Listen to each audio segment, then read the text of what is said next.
Good evening, everyone, and welcome to Social Flight Live. We have a marvelous show for you this evening. Janice Brown Sullivan is here, and she is the project pilot of the first aircraft powered solely by solar power. And we are going to have a wonderful discussion this evening and really pay tribute to that amazing time of discovery. Before we get started, just a few things. First of all, we are in the very last stages of this prize period for Social Flight's Fly to Win Challenge. We are giving away a Lightspeed Delta Zulu headset. Be sure to check that out. All you need to do is go to socialflight.com, get the app, the SocialFlight mobile app for Apple and Android devices, and check in at your local airport. You get points everywhere you check in. Even if you just do it once at your local airport, you're entered to win. But if you do it many times, you can get on our leaderboard at all different airports, collect points, and then you can get multiple entries into that drawing. We are just dedicated to keeping all of you flying and supporting General Aviation. That is our mission. And so as long as you do stuff like that, we're just trying to give away prizes and do everything we can to support you. In addition to that, we also have tens of thousands of aviation events and destinations on our Social Flight map, in the app, on the website, and also our FAA Learning Center, where you can take courses there for wings credit. If you're a mechanic, we have courses that'll give you aviation maintenance technician awards credits with that AMT awards program. And if you're also a mechanic with an inspection authorization, you can actually get your recurrent training for free right through Social Flight. We print out legal FAA certificates for that to keep you going. It is all part of making our mission happen here of supporting General Aviation. Tonight's broadcast is brought to us by Whip Air and their amazing Whip Line floats. They are a strong supporter of Social Flight, making all of this possible. And also, if you don't already know, Whip Air is much, much more than just their floats. They are a paint shop, interior, avionics, maintenance, sales. There's just so much going on. And in addition to that, we've discovered by working with them that the Cessna Caravan market, those great utilitarian aircraft, is really crazy right now in 2024. You just can't find any. And so if you're someone that is in that market, be sure to reach out to Whip Air. They can help you find, maintain, and do whatever you need to for that those great Cessna Caravans. Now on to tonight's show. The late Dr. Paul MacCready earned the title the father of human-powered flight by winning aviation's largest prize in the category, the Kramer Prize for demonstrating the first successful human-powered aircraft, the Gossamer Condor, and the Kramer Cross-Channel Prize for a flight of the human-powered Gossamer Albatross from England to France in June 12, 1979. However, his true goal was to respond to the energy crisis of the 1970s by demonstrating the potential of solar power to the entire world, being an icon of demonstrating what is possible. Well, tonight's guest, Janice Brown, was the project pilot with Dr. MacCready for that epic journey.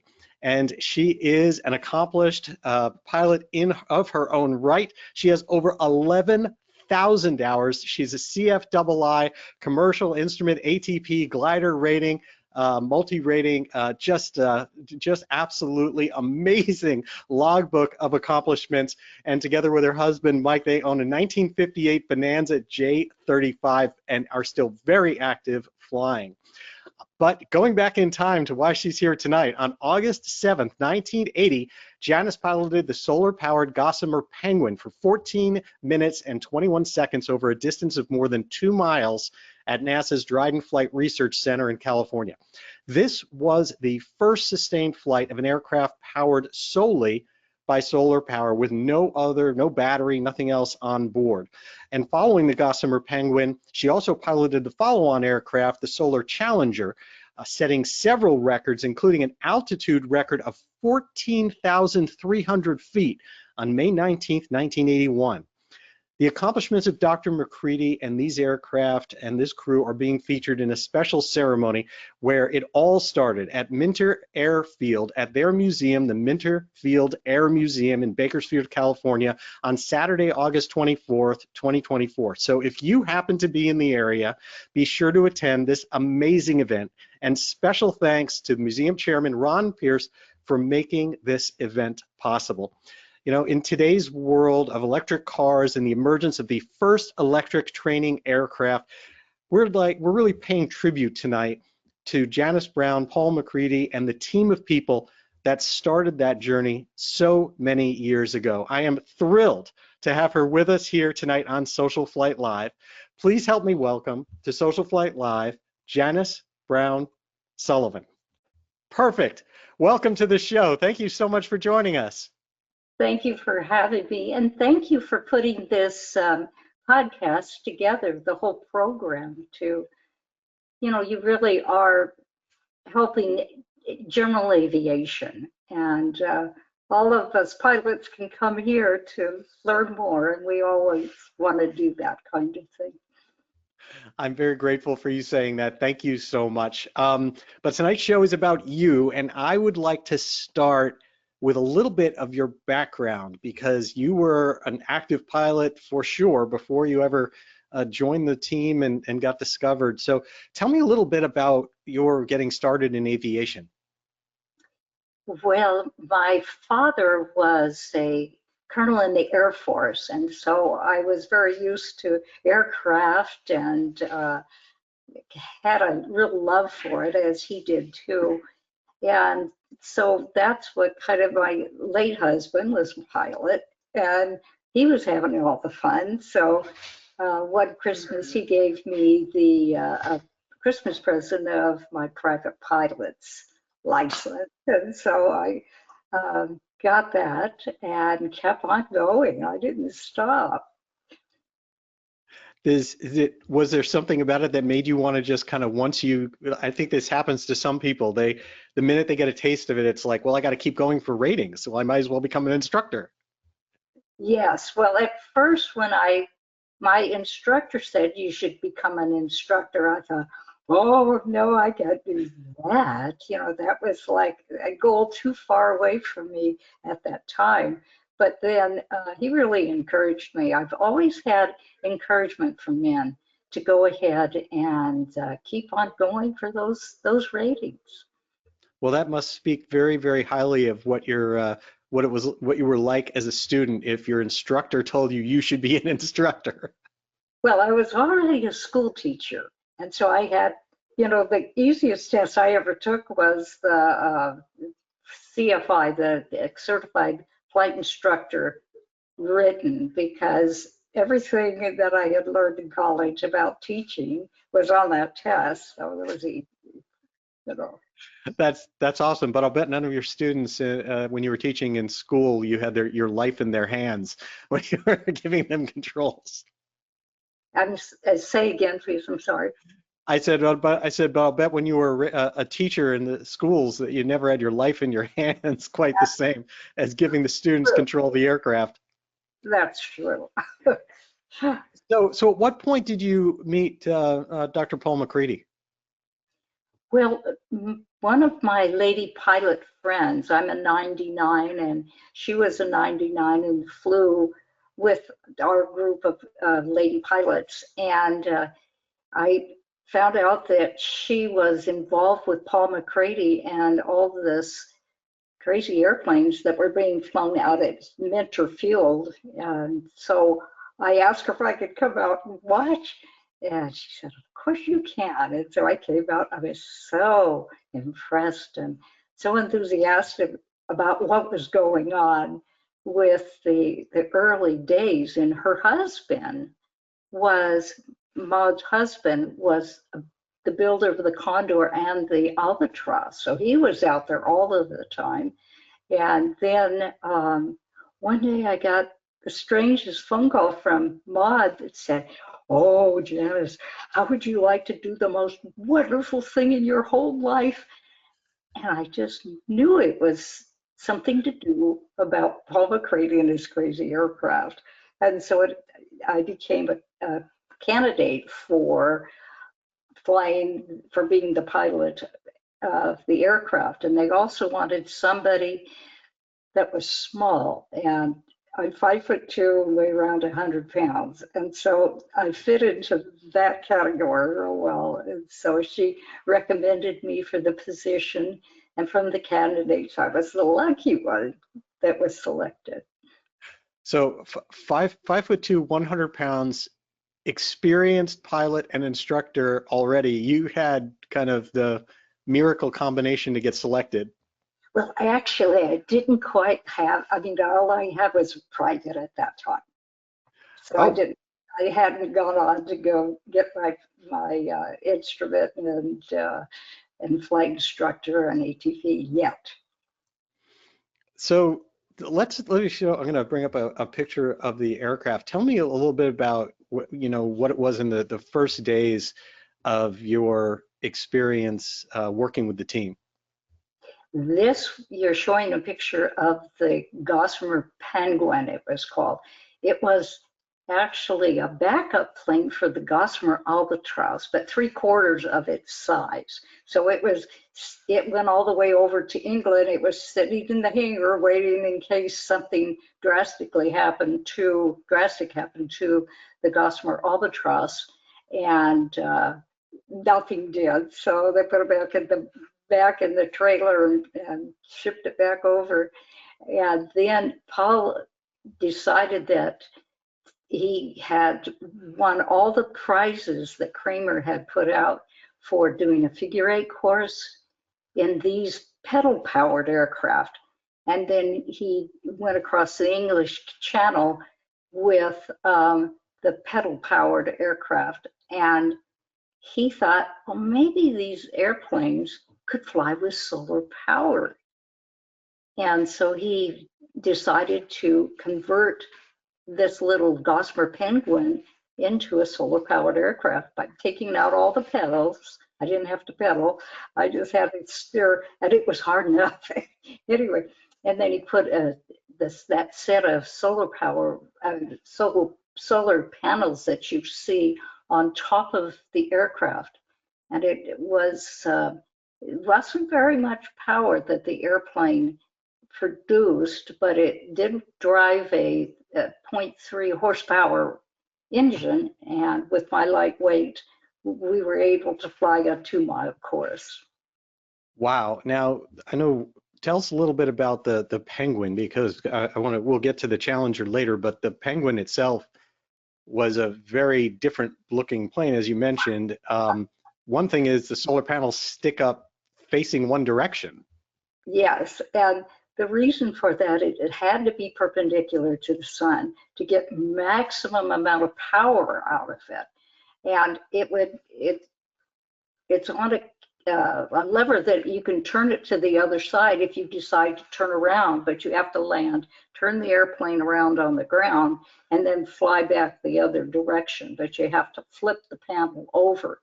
And it has about 4,000 photovoltaic cells on it, and it doesn't make enough power to take off by itself. So we have a gentleman out in front with a long clothesline. You can't see it in the picture, but he's holding onto a clothesline, and he's pedaling until he can get the airplane pulled into the air, and then it can fly by itself once it gets through the takeoff stage, which takes the most power anyway. Was that true for both the aircraft, that they couldn't take off on their own? No, the Solar Challenger, which was its successor, became the first airplane ever to take off under its own and fly under its own power. That's amazing. You mentioned when we talk about where the technology was, you have to go so far back in time and remember that. And I mean, this shows you said 4,000 solar cells. Well, this is a picture of them putting the solar cells on the Solar Challenger, and that had 16,128 solar cells altogether on its wings and then on its back stabilizer. Wow. It was, So if we go back to the Penguin here, I'll show another one from that. Tell me a little bit about how you learned to fly this, especially this first plane, the Penguin, which, well, okay, first of all, I have to ask, where's the name Penguin come from? well, the team was quite creative and sometimes silly, but Paul McCready said, you know, the penguin is a bird, but it's a flightless bird. But you know, if it tried really hard, just maybe. And so this became the Gossamer Penguin. We didn't know if it was going to even fly under solar power, but then it worked. You know, they put that solar panel on top and away it went after the takeoff phase. What about, where did the term Gossamer come from? Gossamer is well, it's they mean lightweight. It's that's its usual meaning of something that's gossamer. Oh, Did you have any incidents with the aircraft? this was funny because the airplanes were very volatile for crosswinds or anything else, winds of any kind, and it was real easy to break them. But this particular time, they had to have wing walkers to hold the airplane straight on takeoff. So I had a wing walker on one side, and Paul McCready, the inventor, was on the other side, over on that far side, and he forgot to let go. And so the airplane came down, and his head actually came through the wing. And so they had to take it into the hangar. They fixed it, but the next morning it was ready to fly. That's how quickly they could fix it, because they just had to put some more mylar on top of the wings, and it was ready to go again once they repaired it. Can you describe for me what it was like to fly that plane? Well, it's by far the most unstable, and it is an aerodynamically unstable aircraft that I've ever flown. And the canard out in front, that was the key, because whichever way the canard went, the airplane went. So you had, and it was on, it was on wires, just sticking right out there. And it was on wires, and so, but you had to keep it level if you wanted the airplane to fly level. If you wanted to turn, then you had to gently, edge it around. And then if it started getting wickety whack, which you could do you had to go back, and just gently turn the airplane around. But generally, what we were doing was flying in one straight line to keep the solar panel happy. That makes a lot of sense. And so, do you remember the first time that you flew it? Oh yes. In fact, Marshall McCready, which was one of Paul's sons, who was only 13 at the time, had been flying it. He says, "Now you have to hold that thing straight and don't let the canard get out of control, and try to hold it straight, but it won't stay there. You have to keep going back and forth and going back and forth." And so he was like my flight instructor for a while. And then Brian Allen, who had flown many flights on these airplanes, came through, and he instructed me also. So I also had Brian Allen as my flight instructor for these really wobbly airplanes. Wow, it's interesting that the first, back when it was experimenting with battery power, et cetera, the first person to fly it was a 13-year-old. Yes. And Paul was just real happy to have her son fly, and he did, the airplane, he did have got hit by a crosswind, and the airplane came out of the sky. He was not hurt, and that was great. But our sponsor, DuPont, you can see the DuPont logo up on the front of the airplane, said, oh, no, we have to have our pilot insured. And so that's one of the reasons why, you know, the DuPont company didn't want to have an unlicensed pilot at the controls. That made sense. Tell me a little bit about Paul McCready. Oh, Paul was wonderful, and he was nominated. Well, he was won the prizes, being the aviation engineer of the century, because of all of the things that he did with. I mean, how did he cross the English Channel with, you know, human power? He was a remarkable individual, and he would always have his book, his journal with him, and he was always writing down. He was always thinking about all kinds of questions, and he'd even sit down with me and he'd ask me questions. What do you think would happen if such and such? And I thought, oh my goodness, the famous Paul McCready has asked me a question. I better sound smart, you know, but he was very, you know, he didn't ever put himself above anybody else. He was just really nice. And he also was a glider pilot, and he sat in the glider and was thinking, how can I fix this so that everybody could fly gliders easier? And so he came up with the Paul McCready speed ring. And glider pilots, they all know it because they all use it. Wow. I understand that he was a very passionate person about, like, he was very affected by the energy crisis and driven by that. Can you tell us a little bit about that? Well, Paul has 3 beautiful sons, and he said he did not want his sons going to war for oil.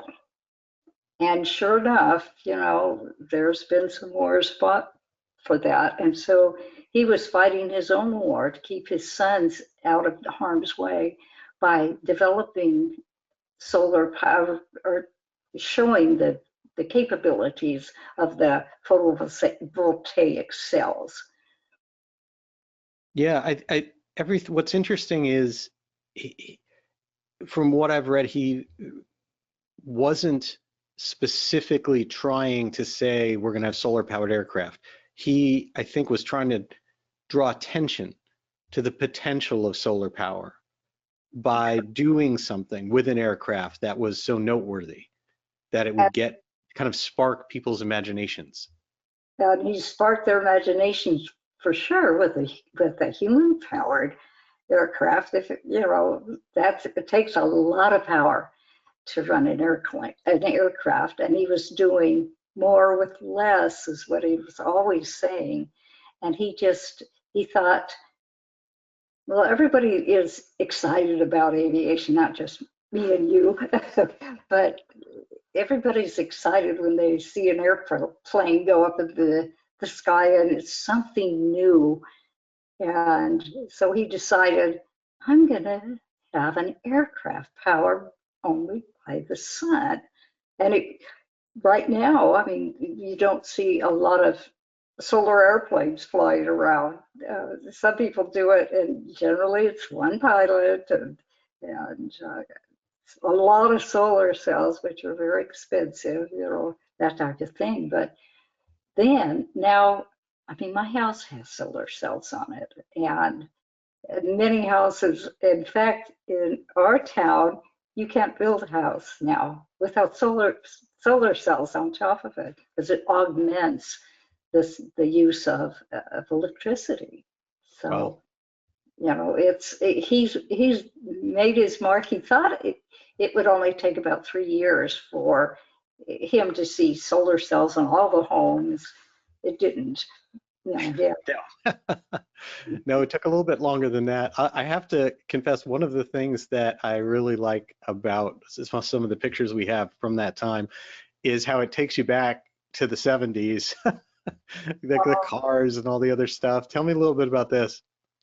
This is Dr. Paul on top of a van, and they were doing high-speed tests of the wing. So the van, they had a, of course, a mile per hour gauge in there, and so he would go up, and they went up to 40 miles an hour, and he says, "Well, it didn't break, so we're gonna redline it at 40 miles an hour," and that was it. So That's that's how the red line was established on the Gossamer, the Solar Challenger. so let's talk about that transition. When did it start? When did the transition happen from the Penguin and kind of proof of concept to the Solar Challenger? Well, we took the airplane over to the NASA Dryden facility at Edwards Air Force Base and called out all the press and say, "We're going to fly a solar-powered aircraft." And then, yeah, right. So they were all curious. And, okay. And we did the 2-mile flight in the desert, and that worked out real well. And so from there, Paul said, "Now let's go with an aircraft." And remember, he's a glider pilot, so he knows, of course, aerodynamics and everything and design of aircraft. And he had designed airplanes that were very lightweight. And as a matter of fact, the Penguin weighed, without me in it, 50 pounds. That great. What? 50 pounds? The whole thing? I could pull it all day long, out of the hangar and everything else, without a tug. You and I don't have to use the tug on the Bonanza. So, but everybody thought that was so funny that I was so little and I'm pulling this great big airplane, but it really weighed 50 pounds. Wow. So we have a couple things that lay out the Solar Challenger. Yes. Tell me about the Solar Challenger. Well, as you see, this is taken, the picture on the bottom anyway, is taken from above the Solar Challenger, and the wings were all covered with solar cells, and that horizontal stabilizer in the back is also covered with solar cells. Now, what they needed to do, which was interesting, was that solar cells are, rectangular, but they're flat. And it needed to adhere to a flat surface. You can't bend them, they're too brittle and they will break. And so they made the wing on the Solar Challenger was actually upside down. So the camber of the wing was actually on the bottom. And so in order to make the top of the wings a platform for the solar cells. Wow. And that must have been challenging. This is an image of the actual aircraft. And Paul said the airplane would actually fly much better upside down, but I didn't know that.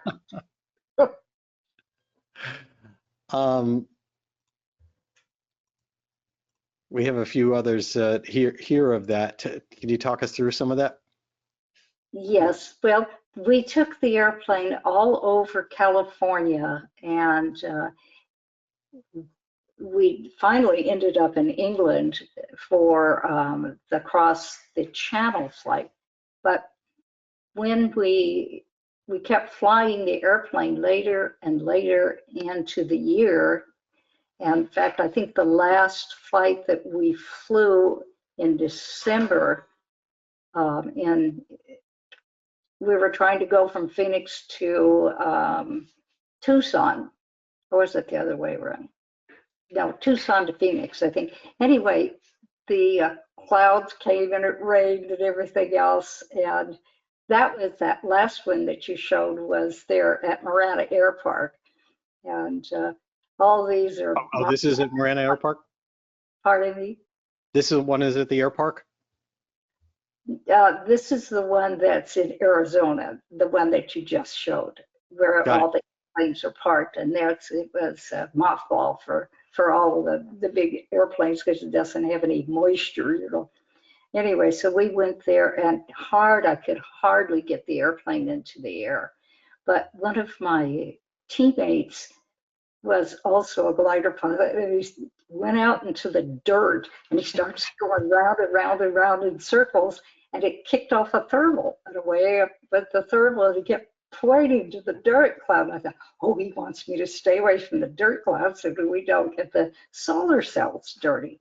And then they came over the radio and said, no, go to the, that's a thermal, it'll take you up. And sure enough, I got in the dirt cloud, and up we went round and round and round and round till I topped out, and then I was able to start off across the desert. However, it was in the middle of winter, and Mother Nature came and pontificated that thou shalt not fly a solar-powered aircraft in winter, lest I bring rain and clouds and wind. It's exactly what she did, and we ended in I won't call it a crash, it's an unscheduled off-field landing in the desert. The plane wasn't even hurt, and some other airplanes came and landed beside me, and we decided, no, this is not time. We're going to wait until spring to pull the airplane out of the sky. In the winter, the sun is naturally low in the horizon. That doesn't give the airplane enough power to, effectively fly. It likes the sunlight on the wings. So we did put it back in the hangar, and in spring we pulled it out of the hangar there at Minter Field, and that's when I got my high altitude record of 14,300 feet, and I stayed aloft for 7 hours. So the airplane liked the sun. There was no question about it. What was it like flying that high? I mean, obviously, in that aircraft, that is a very fragile aircraft to be that high in. Yes, it was a fragile aircraft, and it you would think it would be like a glider, quiet. It wasn't. It has mighty, great big prop, and that made noise, and the electric motor made noise, and the chains made noise, and it just whined all the way. It was really loud, even though I thought it was kind of pretty when it was flying by just the sun's power. But I had rudder. I had a huge rudder, and as a pilot, you want a big rudder on your airplane to help stabilize everything, and so it did. It flew more like a conventional aircraft, and so I was much more comfortable in this airplane than the other one.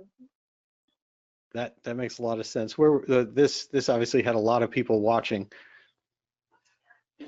Yes, we had its first flight was done out at El Mirage in the California desert, and it's a glider base actually, and this was when the airplane was just finished, and they had all the solar cells on it, but nobody had ever flown it before.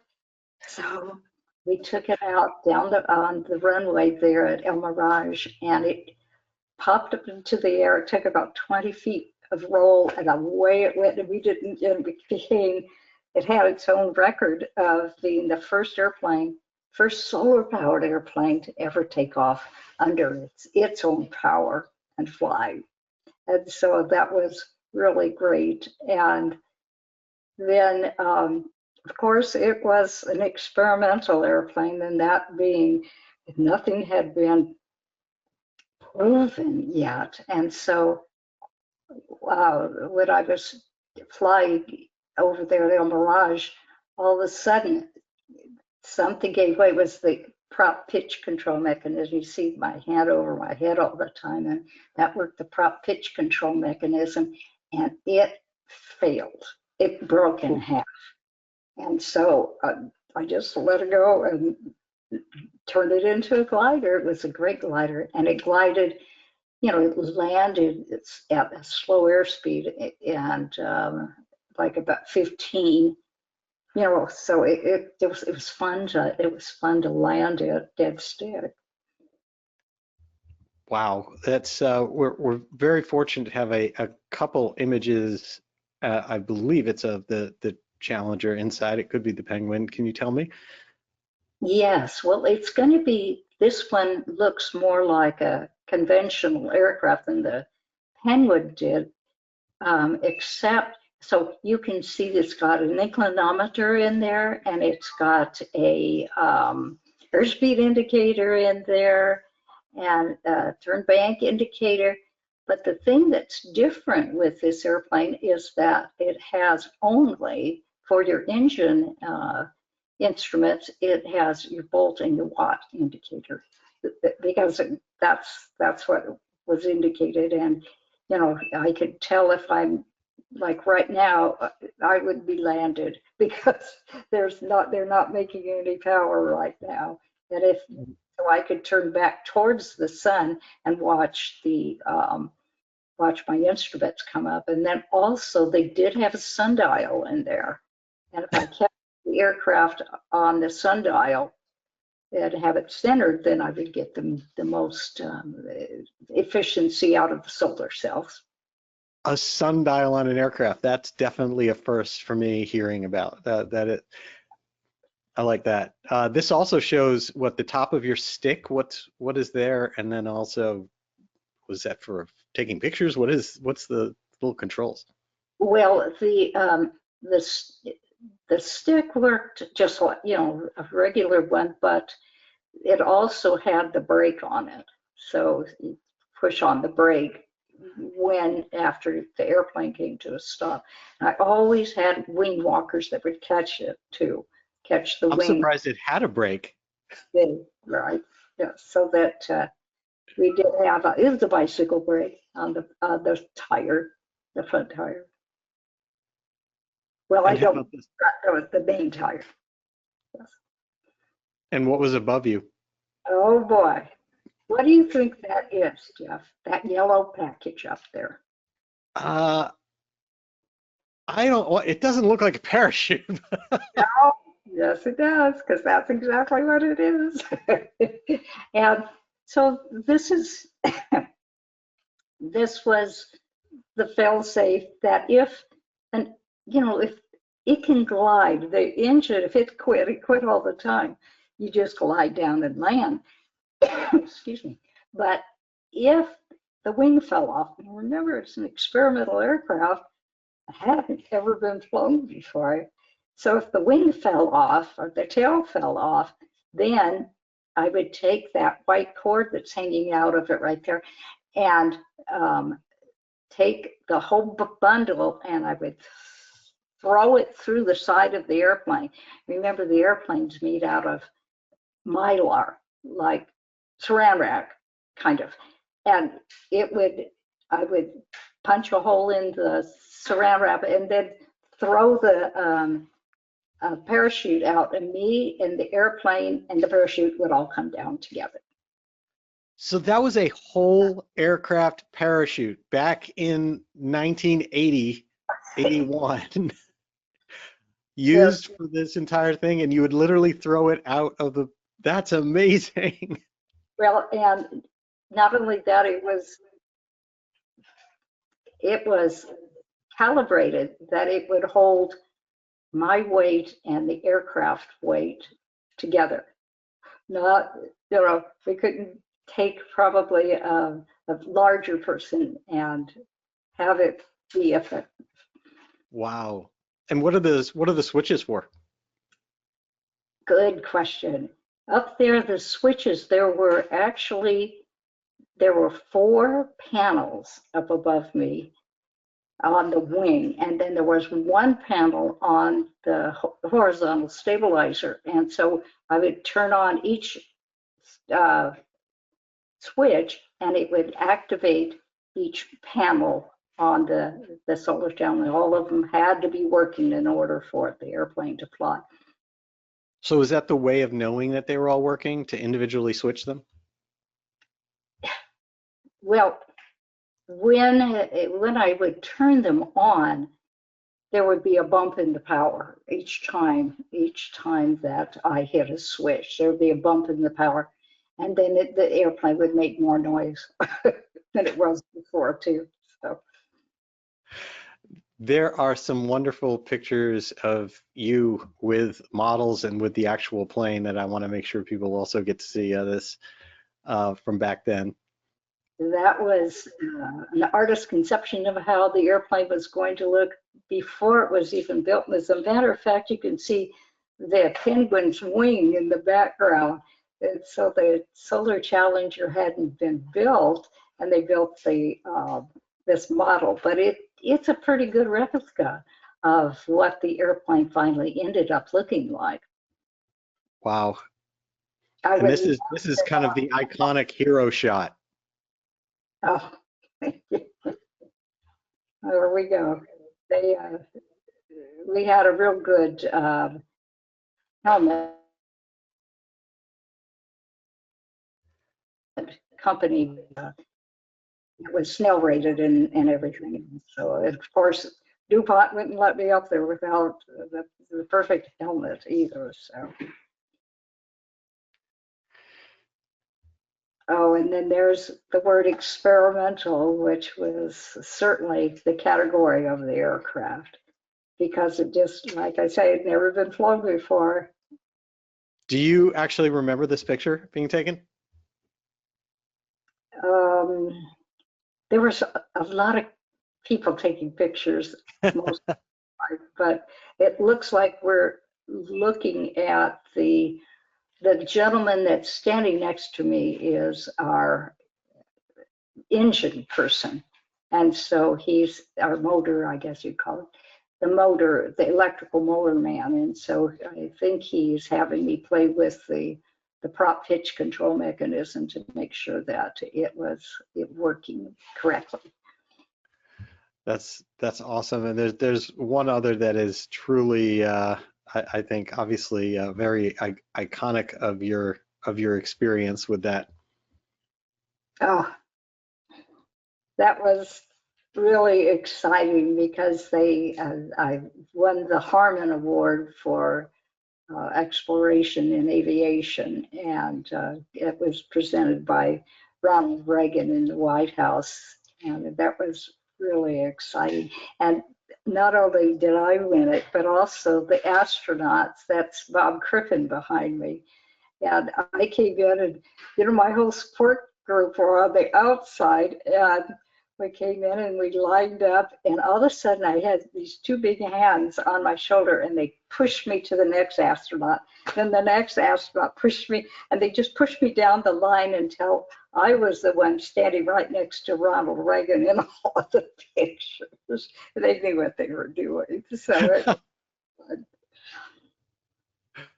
Oh, that's really fantastic. So tell me about how the project kind of towards the end of the project. So you'd set records and you did all that.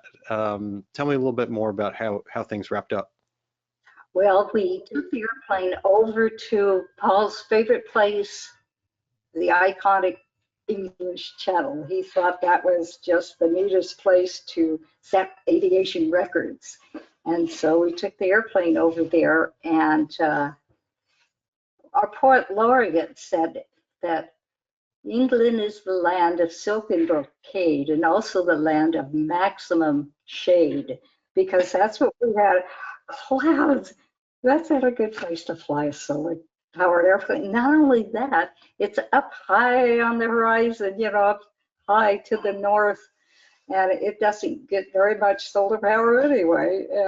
And here we were with a solar powered aircraft, and all wanted to fly across this channel with it. And so they were flying in the middle of the summer, and it had enough power to go across the channel. It was a 3-hour flight, so it wasn't a long flight, but it could have ended if the airplane couldn't make enough power to go across. And this is our map that we follow. It's like you took off from found the first ocean, and flew to the north, and then we were in England. So that was our flight plan. Wow. So was there a definitive kind of end of the program? Was it just crossing the channel was the end? Well, basically we met, and everybody was really tired after all the travels we've done and all the test flights and everything. And Paul said, well, should we keep on going, or should we call it quits? And so, okay, all those people that want to stop now, raise your hand. And there was a lot of hands that went up, and then everybody that wants to keep going, and this one little hand goes up, and it was mine. So, anyway. The aircraft's with the Smithsonian, isn't it? Yes, it's owned by the Smithsonian, and they rotate their displays there in the Smithsonian. I don't know if it used to be hanging in the big rotunda, but I don't know if it's still there right now or not, because it could go back to the barn with all the other wonderful airplanes that are in the storage barn too. So I'm not sure exactly where it is right this minute, but it does belong to that Smithsonian. What did it feel like to go visit the Smithsonian and look at a plane that you remember sitting in? Well, oh gosh, bittersweet. I mean, I was sad. The airplane was like an animal in a cage. It should be flying and not hanging. Wow. Well, that's absolutely wonderful, and I'm thrilled, especially that you're still extremely active, flying with your Bonanza and taking people up, and you still have your CFII active. Yes, I do. I do. That's wonderful. Well, I love aviation, and I'm glad that I'm still able to do that. But when it's time to stop, I will have the sense, I hope, to stop. So. Well, Janice, it's time in our program to do what we like to call our Social Flight's Fast Five, where we ask you 5 questions and get to know you just a little bit more in a more rapid, concise fashion. So, Janice Brown, are you ready for Social Flight's Fast Five? Yes, yes, sir. Okay, well, let's start with our first question, which is what of you have flown a lot of different planes, including some extremely special ones, but of all of them, what's your personal favorite? If you had to pick a plane, what was your favorite plane to fly? I guess it would be my Bonanza because, it's demanding, as you know. It's a pilot's airplane. You have to keep your skills up, use your feet, and I guess it's my Bonanza. Oh, that's wonderful. And that's a 1958 J35, right? Yes, sir. Yes, sir. Absolutely wonderful. And by the way, I remember just talking off air that you even, we have some of the same avionics. You fly behind an Aspen, just like we do. Yes, yes, which brings it right up to date. Absolutely. Okay. Question number 2 of Social Flight's Fast Five. What is the scariest moment that you ever had flying, which could be either through your instruction or on your own, but you tell me. Scariest. Well, after it happened, probably the scariest is when I lost an engine in my Bonanza. and I had to declare an emergency and land going the opposite direction of the flight path. And it all worked out perfectly. In fact, I didn't, there was nothing that was broken on the airplane except the engine. And so I didn't get any insurance on it. You know, they said if you just would have run over a you know, taxi light or something, but you know, it all worked out really well. And I just thought to myself, those emergency landings, I'm all, you know, having to pull the engine, and people get angry and they say, oh, why'd you do that? I'll tell you, it's important. If it fails, you just have to have those skills to put the airplane down. I was so happy that I was the instructor, so I kept doing it. You know, every time I give a biennial flight review or something, I would have to pull the engine, and it all worked out as far as the procedure was concerned. Otherwise, it might not have. And then that made me kind of get nervous after the fact. But I was pleased that I had to perform that all the time, you know, as a flight instructor. Very, very well prepared for it. That's very impressive. Yeah. Okay, question number 3. If you had an opportunity to go back just to re-experience some moment of your life where you could just teleport back and just be there for 5 or 10 minutes, what would it be? I think the most exciting time when I was in the project, and I guess that was, I mean, how in the world did I get into this project anyway? It was wonderful. But would be when we flew the Gossamer Penguin at NASA Dryden. Everything went right. It landed, and you know, my parents were there. I've got a picture of my dad and me hugging on my dad after I got out of the airplane and everything. That was God, the happiest time. And I might say that then they said, oh, Janice, we need some more pictures. Get back in the airplane. And then the wind had started to come up, and this airplane just couldn't, you know, golly, here we go. Maybe you're going to see more than you want. Anyway, but then we went up a little bit higher and flew and landed, and they got all the pictures, thank goodness. And I thought, you know, yay. That's absolutely wonderful. What a perfect moment to have as one you could go back to. Okay, question number 4. If there were one thing that you wish you knew back in your teens or your 20s that you could go back and tell yourself, what would it be? It would be to go into aviation in college at Cal Poly. We had a whole aviation major and everything, which I just didn't know anything about as far as flying at that time. I kind of went into aviation as an adult, you know, so um, I would have started earlier with my career in aviation. Isn't that wonderful? Well, it definitely means you wound up in the right place. Well, I did. So Okay, and our last question on Social Flight's Fast 5. Question number 5. If you could choose anyone, past, present, alive or not, and be able to go back or have dinner with them, have an opportunity to reconnect, who would that be? I have known so many wonderful people in aviation. You know that. You know that. You know, I would like to talk to Paul more.